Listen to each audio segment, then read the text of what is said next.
Hannity traveled with Trump to China and was able to have an interview with Trump right after the meetings. And we're going to go through some of these clips because Trump says several things that I think are fascinating, and then we're going to talk about what this means looking forward for in regards to the world politic. But I'll tell you this: this China thing, I think the longer it goes, the more we see. I think it's going to become more and more clear that this China trip is a major inflection point. It's part of the global shift that Trump is accomplishing right now. And if you've noticed, if you've been paying attention, you've noticed that ever since 2006 started, or 2026 started, it's been hardcore foreign policy. Starting with Venezuela, which was like January 3rd or January 6th, obviously going to Iran, and now this trip to China, talks with Putin, so on and so forth. It's just everything is ramping up to create a literal new world order. And I don't say that in like the scary one world government type way.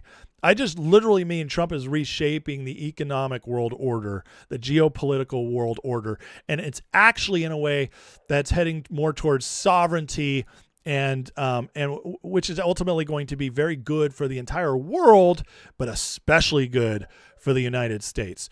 So here's Trump breaking down his initial thoughts on the meeting with Xi. In your own words, how did this meeting go? Because I knew you were there a long time. It was a long meeting. It started off interestingly because they're very organized people.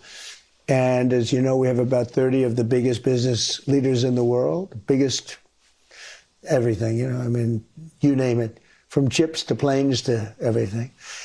And they're all here. I didn't invite them. They all wanted to come. And they're all here. And I suggested that before we start the meeting, I'd like to introduce them to you. And they were surprised because it wasn't scheduled. And they looked around, they said, well, and then, we had everybody. I don't want to go into names because I'll leave some out. But there were a lot of guys. Tim Cook, Elon Musk. Yeah, we had everybody. The head of NVIDIA was Jensen. here. We had just everybody. And men and women, all great business, the best. And they said, okay. And they each spoke a little bit and introduced themselves. And it's interesting because they do business in China. Most of them do business here, but probably like to do more. And I'd like to see them do more. That would be good for trade and trade balance. And they were fantastic. I'll tell you, they really had a good time. Once the Chinese leadership, because it was President Xi and many other leaders, once they got used to the fact that we're a little off schedule here and we're talking about a subject that wasn't even thought about, but they were outside. I said, I think we can get them in 5 minutes because they were literally, a few minutes away from the room where we were in the Great Hall. We were in the Great Hall. And they came in and they did fantastically well. It was really good. I think he actually said, that was very good. That was a good idea. But it was very different from what the schedule had. And then we went on and we talked about a lot of different subjects, and I think it was all good. Did you guys hear what he said there? That I think is interesting. Not everybody will pick up on this. It's that Trump said how on time they were with everything, the scheduling, but Trump disrupted it. I don't know how many people would pick up on that, but Trump making a big deal out of disrupting their timeline, that's a flex by Trump because the Chinese are very structured in everything. And so for him to throw them off, and he even said how surprised they were when he brought stuff up, that's to catch them off guard and to get some real answers out of them and maybe catch them in a little bit of a vulnerable moment. And he changed the subjects on them and all that. So just say like, this is how Trump does things. Okay. And again, I understand, okay, as I'm talking about all this stuff regarding China, I understand the issues with China. I understand that we can't fully trust them. I understand all of that. I'm not, even though I believe it's better that we create some kind of economic partnership with them that's not one way where they're always just robbing us. I still understand that they're communists and they're bad and all that. So as I say this, Trump understands it too. So with all the love he's showering on Xi right now and China, the real thing is this is a power struggle. This is Trump, art of the deal. The thing is, Trump's acting much different towards China than all of these other people, all of these other countries, because all of the other countries are like little children to us. They have no leverage. We talk about how he has more leverage. Like yesterday, I talked about how China, we have more leverage over China than we've had before. Well, these other countries have zero leverage. So Trump treats Xi differently than he treats, Keir Starmer or the prime minister, or Modi or the prime minister of Ireland. He treats them differently. And with Xi, he's like, this guy, he's not quite the level of us, but he's the closest we're going to find. And so he treats China much differently. And this is all just Trump, the art of the deal, Trump respects Xi, whether he likes him or not. And that's what he's communicating. It's strength versus strength. And the little things are how you do it in this one. He's not going to tell Xi to his face, you don't have the cards, like he said to Zelensky. That's just never going to happen. But what he'll do is little things. Say, I see how you scheduled everything. That's great. Hey, let's talk about this right now. And Xi's just like, okay, those are little power strokes. It's a little bit of saying like, I'm the man here. Okay. Like, I respect you. I see what you guys are doing, but I'm the actual guy here. And so Trump, one of the big things that's coming out of this is them buying oil from us, which we're going to talk in a little bit about why that's could be such a big deal. But listen to this. So I told him I'd love to see you buy oil from Texas, Louisiana, from the United States, Alaska. We've got so much of it. And he said he likes the idea. He'd like to talk about that. I think it'll happen. Yeah. That's a big deal. That's a big deal. I don't know. I think that would be a huge announcement. Look, they're doing it right now. They're sending Chinese ships up to buy oil. They do. So we're doing, and I don't like talking about it because then the fake news media says, Trump doesn't talk about the fact that somebody's paying 2.5 from, I had it down to $1.85 in Iowa a gallon. So now it's $4 and it's going to not be long. And as soon as the war ends, it's going to go down to lower than it was before. It's going to be very quick. Realize, so Iran, which, we've talked about this many times, but it's just so important to keep reiterating. We keep hearing from the mainstream media, from the Podcast to Stand group, that we're losing the war in Iran, that it's been horribly strategic. And even if we've won militarily, we're losing strategically. We keep hearing this. And you know what none of these people ever talk about? They never talk about the fact that Iran has positioned us as the sole global leader in oil exports. It's completely refamed. We're producing. We already had the capabilities, but because the Strait of Hormuz got closed, it forced the rest of the world to turn to us. That right there, guys, oil right now is more precious than gold. It is the number one most important resource in the world for energy. And that's not going to change anytime soon. I don't care what Al Gore says. It's not happening. Oil is the modern gold. And Trump understands this better than any other leader, at least in America. He understands it the most. And what the Iran strikes did and the closing of Hormuz did, it woke up the rest of the world to, oh my God, the U.S. now has more leverage over all of us. We all have to come in and bow before the U.S. because even if they have oil, most of them, especially in the first world countries, especially in like Europe, they haven't been drilling because they have bowed down to the climate gods and they've decided that's what they're going to do.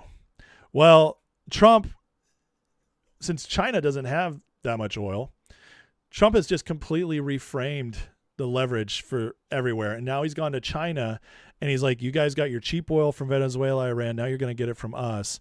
And this is one of the other things, along with the manufacturing coming back here, Trump's just basically slapping it down on the table, man, flopping the nuts and saying, guys, what are you going to do without us? How are you going to fight against us? And China can put up a fight, but are they going to even want to? They're experiencing a downgrade in their economy. They're going into massive recession, maybe even depression.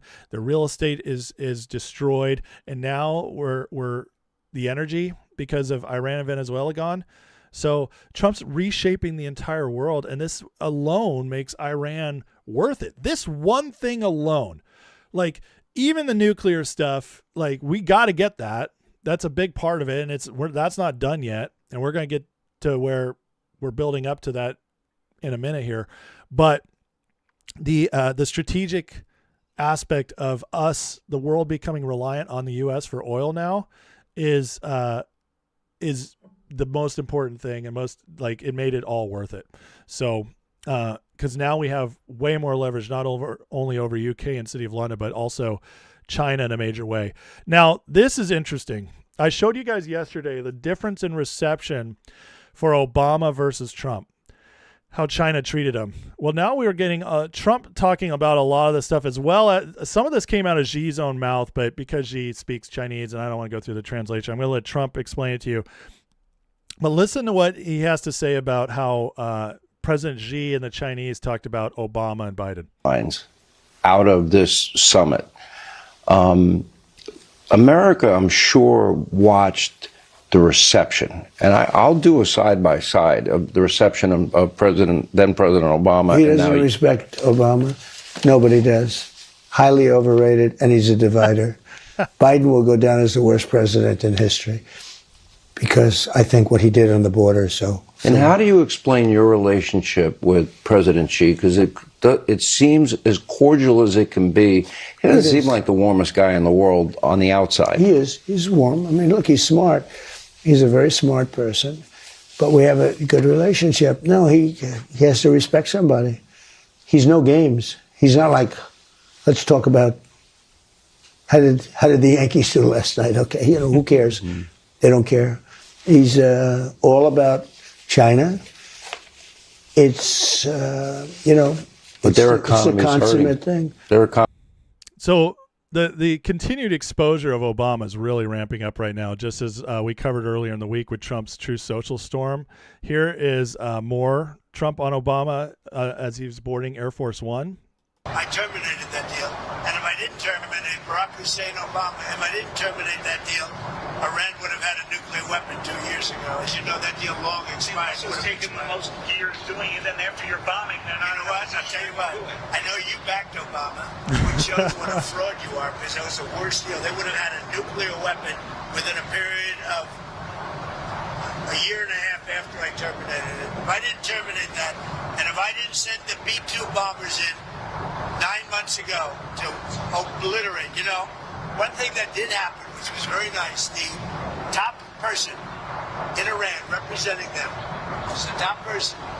He said, I'm the only one, meaning the United States is the only one, along with possibly China, that would be able to get the nuclear dust out of that disaster that we created with the B-2 bomb. Are you willing to do that? And why do you call it at the right time, we'll either go in or we'll get it. I think we'll probably get it. But if we don't get it, we'll go in. But you're willing to mount the operation to take it? No, I think they'll be totally defeated, and we won't have any risk. Then he had this to say about what China had to say about Xi and Obama again. So just more on this, and then we'll stop. True Social, you said that President Xi had made a reference to the decline of the U.S. We didn't hear him say that. Maybe it was something he said in private to you. So what was it, first of all, that he said that prompted you to do this? He made a statement. It might not have been from him. It was somebody, but they talked about the decline. But he said today, and he said it very publicly, he said the U.S. was declining for the last 4 years. And he said what President Trump has done in the last 15, 16 months has been virtually a miracle. He said we have the hottest country anywhere in the world. But he said that it was a declining country.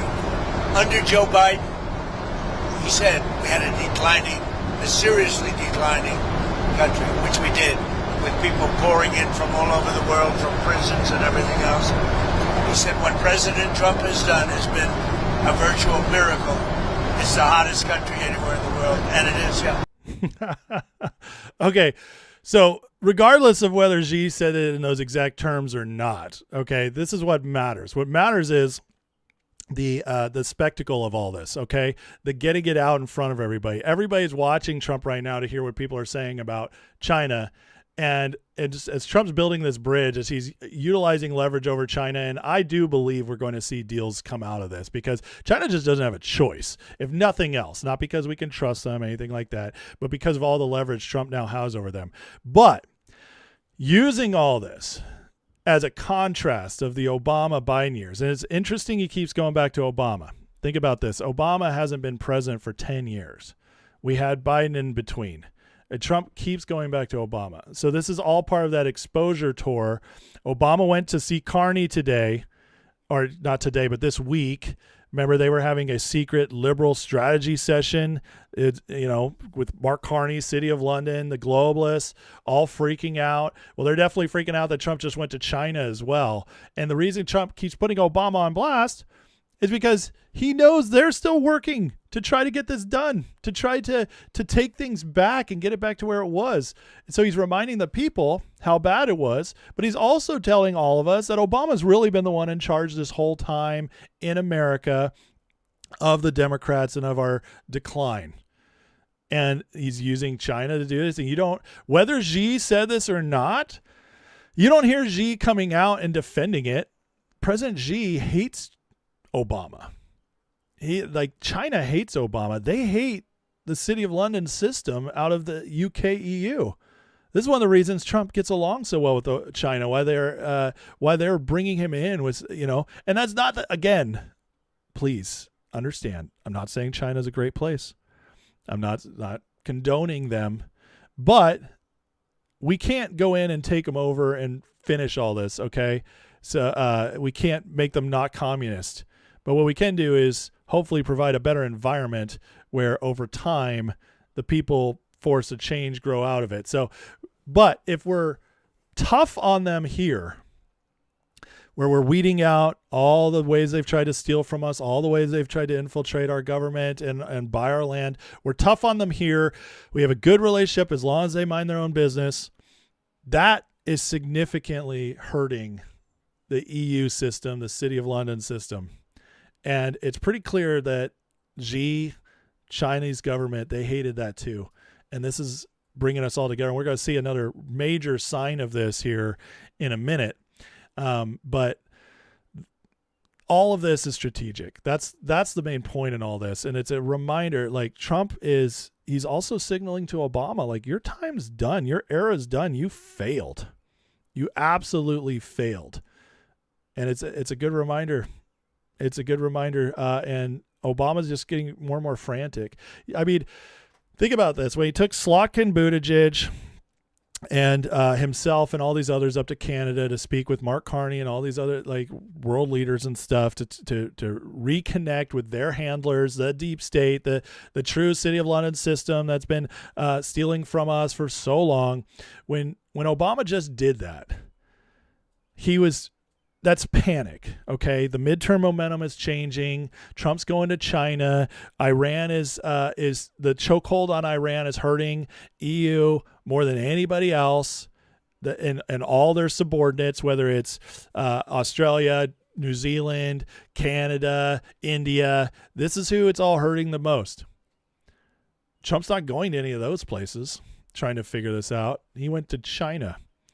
Because if Russia, China, and America are getting along, they don't even have to be friends. But if we're getting along in a geopolitical sense, if we're getting along in a trade economic sense, that is absolutely crushing to any other system trying to rise up. because we're talking about the three most powerful nations in the world finally getting along, finally getting interconnected in a way where there's going to be no incentive to go to war with each other, to mess with each other too much. That's crushing to them, absolutely crushing, and Obama knows it. Now, today we got this manufacturing numbers in, and look at this, what's happening. Okay, so this is part of the momentum Trump has over China, but it's also a signal that we are getting more sovereign and free again. Empire manufacturing came in at 19.6. The expectations were 7.2. That's almost triple expectations. So when people say manufacturing can't come back here, industry can't come back here, Trump is proving them all wrong. All these policies are working, which is just strengthening us on the world stage. So Trump then went on to talk about Taiwan, but Iran is what matters most for this second right here. Okay. And let's get into where we're at with Iran and what's going on between Iran and China. Here's Jesse Waters giving us a little update. Fox News alert. We have all China's friends in a headlock. Their favorite gas stations, Iran and Venezuela, are offline. Now Xi's sitting down with Trump, and he says he wants to fill up the tank. China's support of Iran. How big a discussion was that today? We discussed it. I mean, when you say support, they're not fighting a war with us or anything. No. He said he's not going to give military equipment. That's a big statement. He said that today. That's a big statement. He said that strongly. But at the same time, he said, you know, they buy a lot of their oil there, and they'd like to keep doing that. He'd like to see Hormuz Strait opened. China wants oil, chips, and lower tariffs. So we have a lot of leverage. And Xi said, well, how can I help? President Xi would like to see a deal made. He would like to see a deal made. And he did offer, he said, if I can be of any help at all, I would like to be of help. Because, he did say that. Yeah, he did say that. And look, anybody that buys that much oil has obviously got some kind of a relationship with him. But he said, I would love to be a help. If I could be of any help whatsoever, he'd like to see the Hormuz Strait open. He said, if I could be of any help whatsoever, I would like to help. We're watching a diplomatic dance. Neither guy can look needy. He didn't ask him for anything. I mean, we're not asking for China's help. We don't need their help. Our position is very clear. Iran cannot have a nuclear weapon. Back at home, the media still thinks the gay Ayatollah is winning. The New York Times, Washington Post say Iran still has most of its missiles. Now, these could be deep state leaks, worst case scenario, trying to get Trump. You see right here, U.S. intelligence from the New York Times shows Iran retains substantial missile capabilities. Iran retains about 75%. That's definitely not what our CENTCOM is saying, but let's see if Jesse gets there. Back in the war for money and regime change. But our military's top brass said today it's not accurate. We destroyed Iran in record time. The numbers that I've seen in open source are not accurate. I think what also is not taken into consideration, it's more than just the numbers. It's the command and control that's been shattered. In less than 40 days, CENTCOM forces achieved our military objectives. Most notably, we degraded Iran's ability to project power outside its borders and threaten the region and threaten our interests. They mostly have drones left, and we figured out how to shoot them down for cheap. So those days of using high-value defenses to shoot down cheap targets are behind us. Quite the contrary, what we have been doing lately is using our own low-cost one-way attack drones, attacking Iran, making them use higher-end, more expensive weapons. The regime's getting desperate. Kuwait says they arrested 4 guard guys who tried to sneak into their country. And they're still causing trouble in the Strait. The Brits said one of their ships was seized. And an Indian vessel carrying goats reportedly sank after getting hit with a drone. What are the odds that the one ship they seized was British? What do you guys put the odds at that? Who gains the most, or who loses the most from Iran going out, other than Iran itself? UK, all right. Lloyd's of London with the direct ties there. The direct ties to Khomeinis. You know, who loses the most, as we've talked about many times on my show. And so all of a sudden, when Iran needs to make a statement that we're actually powerful, what are the odds that the one ship they overtake is a UK ship? Isn't that interesting? I don't know, guys. What do you think? But traffic's actually up. Cargo ships are turning off their radar to sail through dark. At least 18 ships made it out this week, some from Japan. Now it's at 30.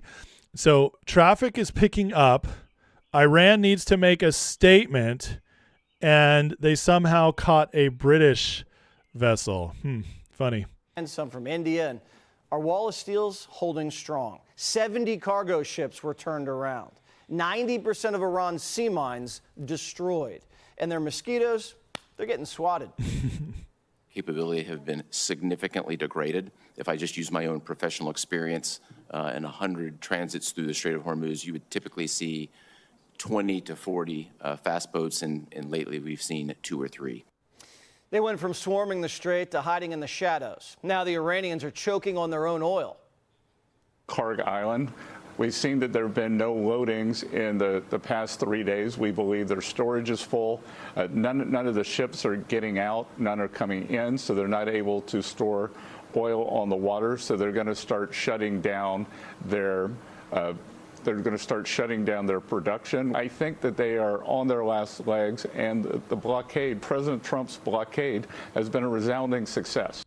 So we were just told in the media recently that Iran might actually have months until they're backed up. Originally it was 12 to 14 days, and now we're hearing months and months and months. Well, the ceasefire has been almost a month. They did start burning off oil. They started dumping some into the Gulf. That showed to me that they were getting close.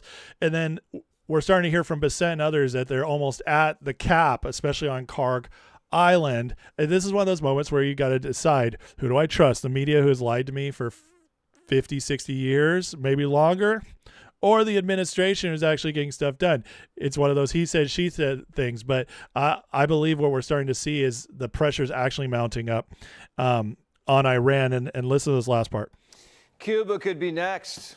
They just said they ran out of oil. The country's experiencing blackouts. And today, our CIA director's in Havana holding a secret meeting. He told them we're going to be open to working together, but they need to change. If Venezuela can get it together, so can Cuba. Just remember, Havana's just a short flight from Palm Beach. So Cuba's ramping up. And Iran in there mentioned that they are getting nervous as well because China was their number one funder. And what they just saw is that Trump went over to China, and China did make a public statement that they're ready for the Strait of Hormuz to be open. So right here, it's reported Xi Trump summit's making IRGC nervous. Xi saying Strait of Hormuz should be open is being read in Tehran as great betrayal. And there's an Iranian spokesperson. He who betrays in secret shall be exposed in public. So they're, they always got to do their puff up peacock chest. But direct from China just an hour and a half ago, Strait of Hormuz should be reopened as soon as possible. So Trump has gotten the Chinese to agree to putting some kind of pressure on this. And here's the deal.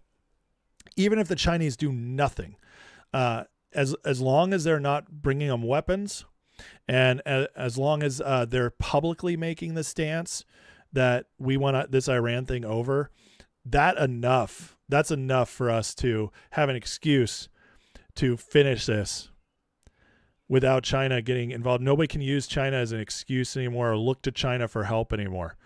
That public statement is enough. But other things are starting to, Trump said it this morning, we don't need the Strait of Hormuz open, and here's one of the reasons why. UAE is building a second pipeline to bypass it. This new pipeline will be finished next year and will double the country's export capacity in Fujairah. Current pipeline has a capacity of 1.5 to 1.8 million barrels per day. They're going to double their production without the strait. Saudi Arabia is already starting to go around the strait. All these countries are realizing that the Strait of Hormuz, as long as Iran's there and a problem, we're just going to go around them. So even if we never open up the Strait of Hormuz again, which that's going to happen, but let's just play a theoretical here, on a hypothetical, I should say. the other countries are already building around it so that we don't get holed up again. Iran, City of London, through Iran, the shipping insurance company, they're never going to have this leverage again. This is it. This is the end. And none of this happens if Trump doesn't go after Iran, which this is incredible stuff, because this is going to create a free flow of oil, which is going to also the breaking up of OPEC, which we haven't mentioned in a few days. But UAE getting out of OPEC, Venezuela about to get out of OPEC, them all getting out of OPEC as well is going to kill that oil cartel. All these countries are going to just freely produce at their own desires. All that oil hitting the market now without ever being bulked up at the Strait of Hormuz again, that's just going to create a free flow that's going to create massive energy abundance that's going to lower prices like crazy and refuel the economy, world economy. So here's Trump talking about Iran, what could be coming soon. We've wiped out their armed forces, essentially. We may have to do a little cleanup work because we had a little month-long ceasefire, I guess you'd call it, but we have a blockade that's so effective. That's why we did the ceasefire. We really did the ceasefire at the request of other nations. I wouldn't have really been in favor of it, but we did it as a favor to Pakistan with terrific people, the field marshal and the prime minister. So here's Trump starting to back out of the ceasefire language that, and this is just the setup, because don't be surprised if we're bombing Iran this weekend. I'll say it again. We might completely finish it this weekend, and this whole Chinese thing just set us up for it. I mean, Trump's language that he just used, like there, we had a ceasefire. I didn't really want it. I did it for other countries. This is him setting it up so that he can go in and finish the job. Now, with all this going on, now Putin is getting ready to visit next week. Isn't that interesting? The whole ARC relationship, America, Russia, China.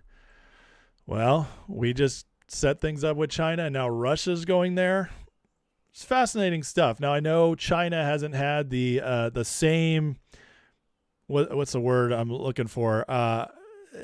Like same antagonism towards Russia that we've had. They've never employed that. They've had open relationship, trading, oil, all that, much more so than we have.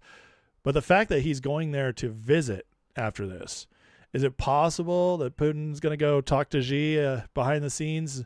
What'd you guys really talk about? What's going on? What are we doing? I don't know, but it's really interesting timing, and especially if we start finishing the job in Iran. I'm telling you guys, there's a whole new world coming the next few months, and definitely the next few years. Everything's going to look different.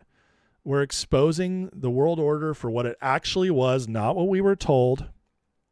We're exposing it where Trump is revealing how things really are.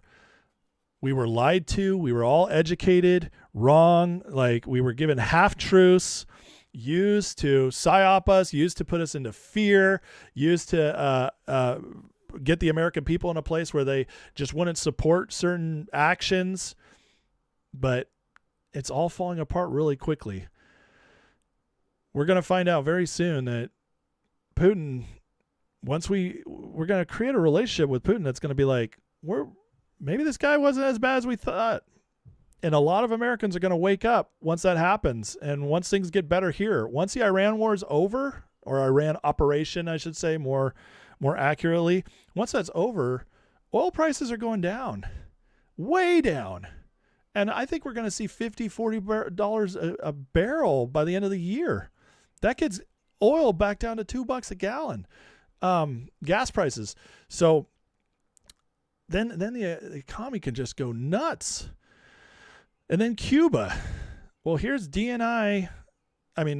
This is CIA Director Ratcliffe in Cuba. Our actual director of the CIA is in Cuba.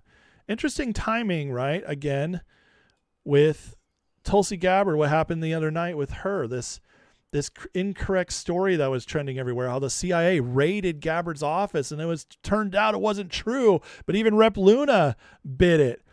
And I said it might be a white hat psyop to get our attention there. Luongo has another take. He says, now you know why someone floated the fake news about the CIA raiding our office the other day. The CIA director is out of the country negotiating with Cuba while Trump and company are in China negotiating. World is healing quick, folks. So yeah, they did. They pulled all that off while he's gone. That is, I mean, you can't ignore the timing here. It's crazy. It's absolutely crazy. So with all that said, here's what we're looking at.